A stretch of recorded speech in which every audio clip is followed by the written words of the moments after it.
বেণীমাধব, বেণীমাধব, তোমার বাড়ি যাব। বেণীমাধব, তুমি কি আজ আমার কথা ভাবো? বেণীমাধব, মোহনবাসী তমাল তরু বলে বাজিয়েছিলেন। আমি তখন মালতীর স্কুলে ডেস্কে বসে অঙ্ক করি, ছোট্ট ক্লাস ঘর। বাইরে দিদিমণির পাশে দিদিমণির বর। আমি তখন নবম শ্রেণী, আমি তখন শাড়ি। আলাপ হলো বেণীমাধব সুলেখাদের বাড়ি।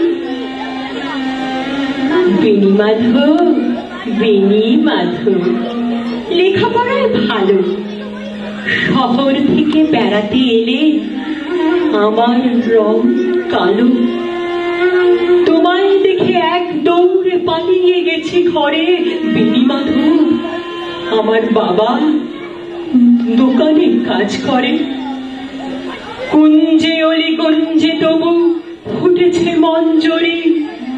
সন্ধে বেলা পড়তে বসে আমকে ফুল করি। আমি তখন নবম শ্রেণী, আমি তখন 16।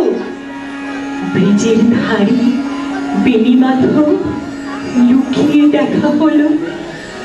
বেণীমাধব, বেণীমাধব, সত্যি বলো, এতদিনের পরে ওসব কথা এখনো মনে পড়ে? সেসব কথা বলেছ তুমি তোমার প্রেমিকাকে? আমি কেবল একটি দিন তোমার পাশে তাকে দেখেছিলাম আলোর নিচে, অপূর্ব সে আলো। স্বীকার করি দুজনকে মানিয়েছিল ভালো। জুড়িয়ে দিল চোখ আমার, পুড়িয়ে দিল চোখ।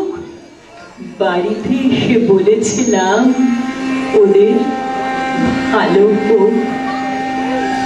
রাতে এখন ঘুমোতে যাই একতলার ঘরে। মেঝের ওপর বিছানা পাতা, জ্যোৎস্না এসে পড়ে। আমার ঘরে জীবন ছিল চোরা পথের বাঁকে হারিয়ে গেছে। জানি না আজ কার সঙ্গে থাকে। আজ জুটেছে, কাল কি হবে? কালের ঘরে শনি। আমি এখন এ পাড়ায় সেলাই দিদিমণি। তুমি আগুন, বেণীমাধব, আগুন জ্বলে কই? কেমন হবে আমিও যদি